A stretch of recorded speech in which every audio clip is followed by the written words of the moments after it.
రామచంద్రాపురం నియోజకవర్గం అభ్యర్థి వాసంశెట్టి సుభాష్, ఆర్టీసీ మాజీ చైర్మన్, తెలుగుదేశం సీనియర్ నేత నెక్కంటి బాలకృష్ణ మీడియా ముందుకొచ్చారు. రామచంద్రాపురంలో 20,000 పైబడి మెజారిటీతో తాము గెలుస్తామని ధీమా వ్యక్తం చేశారు. తోటా త్రిమూర్తులకు పడిన జైలు శిక్ష గురించి తాము మాట్లాడలేమని, కొడుకు కోసం ఆయనతో లాలూచీ పడిన ఎంపీ బోస్ పెదవి విప్పాలని వారు డిమాండ్ చేశారు. వైసీపీ ప్రభుత్వ పాలనకు ప్రజలు చరమగీతం పాడే రోజులు దగ్గర పడ్డాయని వారు జోష్యం చెప్పారు. ప్రజలందరూ కూడా ఈ ప్రభుత్వాన్ని స్వాగతిస్తా ఉన్నారు.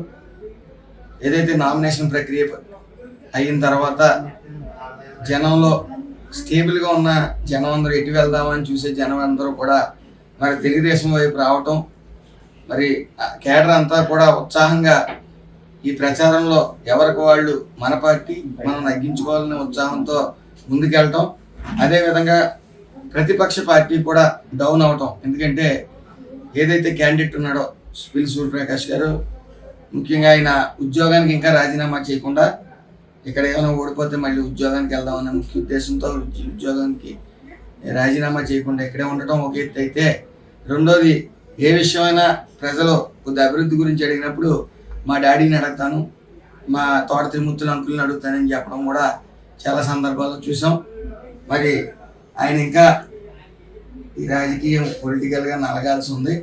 అతను ఎలక్షన్ అయిపోయిన వెంటనే ఉద్యోగరీత్యా అతను కొద్ది హైదరాబాద్లో అయ్యి ఉండటం వల్ల రాజకీయ కుటుంబంలో పుట్టినప్పటికీ అతనికి కొద్ది రాజకీయానికి దూరంగా ఉన్నట్టు కొత్తగా వ్యవహరిస్తున్న తీరు అందరూ గమనిస్తూ ఉన్నారు.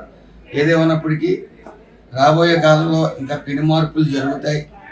తెలుగుదేశం పార్టీ ఇటు రాష్ట్రంలో, అలాగే ఎన్డీఏ కూటమి ఇటు రాష్ట్రంలో, అలాగే ఇటు రామచంద్రపురం నియోజకవర్గంలో కూడా తెలుగుదేశం పార్టీ జెండా ఎగరైపోతుంది. అలాగే జనసేన, బీజేపీ పార్టీ తమ తమ స్థానాల్లో జెండా ఎగరైపోతుంది అనేది స్పష్టంగా తెలుస్తుంది. ఏదేమైనప్పటికీ గ్రాఫ్ అనేది 140 సీట్లు అనుకున్నాం, ఇప్పుడు 150 సీట్లు పైబడి ఎన్డీఏ కూటమి తప్పకుండా అధికారం చేజిక్కించుకుంటుంది. అదేవిధంగా ఇక్కడ కూడా రామచంద్రపురం నియోజకవర్గం ప్రజలు గతంలో కంచుకోటగా ఉండేది. కొంతమంది నాయకులు ఈ పార్టీ నుంచి వెళ్ళిపోయినప్పటికీ పార్టీ కేడర్ని అంతా కాసుకుని సెకండ్ కేడర్ అంతా కూడా బలంగా కాసుకుంది. ఈరోజు పూర్వ వైభవం తెలుగుదేశం పార్టీకి వచ్చింది. కాబట్టి హరీష్ గారికి ఏదైతే హరీష్ గారు ఎంపీ గారు హరీష్ గారు ఉన్నారో ఆయన కూడా అల్లేరు మీద నడకే మొన్న 2019లోనే ఆయన హవా చూపించారు. ఎందుకంటే అది తండ్రికి ఉన్న మంచి పేరు వల్ల ఆయన ఫైట్కి చాలా గట్టిగా ఇచ్చారు. ఫైట్ కేవలం 30,000 ఓట్లతో ఓడిపోవడం జరిగింది. ఏదేమన్నప్పటికీ ఈసారి తెలుగుదేశం, జనసేన, బీజేపీ జెండా ఎగరటం ఖాయం.